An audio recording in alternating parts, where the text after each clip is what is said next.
I took care of my wife every single day after the accident, fed her, bathed her, turned her when her muscles began to lock from stillness. She never spoke much anymore. The car crash stole that from her. Her smile was all I had left, a faint curve of lips that told me she still knew me, still loved me. At least I thought she did. One afternoon I was cleaning her phone. She couldn't use it, but I kept it charged, just in case. A habit, a ghost of normal life. When I opened the gallery, a voice note started playing. Male voice, deep, confident. I miss you, baby. Tell him it's over. He's too soft to see the truth anyway. The voice wasn't mine. I froze. The room fell silent except for her breathing, slow and shallow in the hospital bed. I replayed it, once, twice. Each word tore through the illusion I'd built, the fantasy of loyalty surviving tragedy. That smile I thought meant love, it suddenly felt like mockery. For hours I sat beside her, phone in hand, staring at the blank screen. The note was time-stamped 1 week before the accident. Her phone had been locked since. The password, the one she never gave me, was suddenly easy to guess. My birthday. Inside were hundreds of messages, hidden folders, photos I'd never seen. Her secret life unfolded like a crime scene. The man from the voice note had a name, Ryan. He called her my forever, my escape, my reason to live. And she called him the only one who sees me. My name appeared only once, in a message she sent minutes before the crash.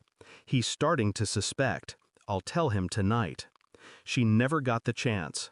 Or maybe she did, and the crash wasn't an accident at all. I remember the night. The way she left after an argument. The way the police said her car veered off the bridge. They called it a miracle she survived. I called it divine punishment. The days after the discovery were quiet, deliberate. I still fed her, changed her, smiled when the nurses came by. Routine is the perfect disguise for rage. At night, when the world slept, I studied. I found Ryan's number, his photos, his address. He lived 3 towns over, divorced, corporate, the kind of man who called love therapy. He didn't know she was alive. He thought she'd died in that crash. I didn't correct his illusion. Not yet. Instead, I began documenting. Screenshots, logs, notes, evidence, not for police, but for her. I wanted her to see what she'd built, what she'd destroyed. During those long nights, I thought about the moment the car left the bridge, the way she must have felt as it fell. Did she think of me or him? Sometimes when she smiled in her sleep, I wondered if she dreamed of him still. A month later, I arranged a visitor's pass for Ryan. I told him I was her brother, that she'd woken up. He came, brought flowers, dressed in guilt.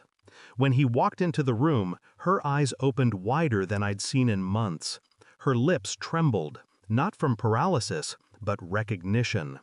Ryan, she whispered, the first word she'd spoken in weeks. He froze, looked at me, then at her. She began to cry, the kind of cry that comes from shame, not joy. I placed the phone in her lap, the one with all the messages, all the voice notes. Then I looked at Ryan. Do you still miss her? He said nothing, just turned pale, realizing what he'd walked into. Her trembling hand reached for me, but I stepped back. I wanted her to see what silence felt like, the same silence she gave me. The next morning I spoke to the doctor, asked about transferring her to a long-term care facility, somewhere far, quiet, forgotten. She heard every word. Her eyes followed me, panicked. When the papers were signed, I leaned close and whispered, "You wanted a new life. I'm giving it to you. He can visit you there, if he dares." Her lips moved. Maybe she tried to say my name. Maybe, sorry. Maybe, nothing. I left her phone on the bedside table, unlocked. Her truth, her ruin, displayed in plain sight. Let her listen to the echoes of what she'd built. Let her realize that love doesn't die, it decays, slowly, inside the mind of the one who still feels it. It's been 3 months. The facility sends reports. She's stable, quiet, alone. Ryan never came back. He sent one message: "Don't contact me again." I never did. Sometimes I sit in the dark and replay that voice note, not to punish myself, but to remember the exact second I stopped loving her. I used to think betrayal was loud, explosive, but it isn't. It's quiet, like breath fading, like a voice you once loved, saying words meant for someone else.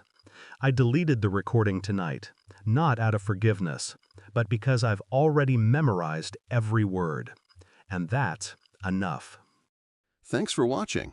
Don't forget to like, share, and comment. Subscribe now to Cheating Stories Insight World for more amazing stories.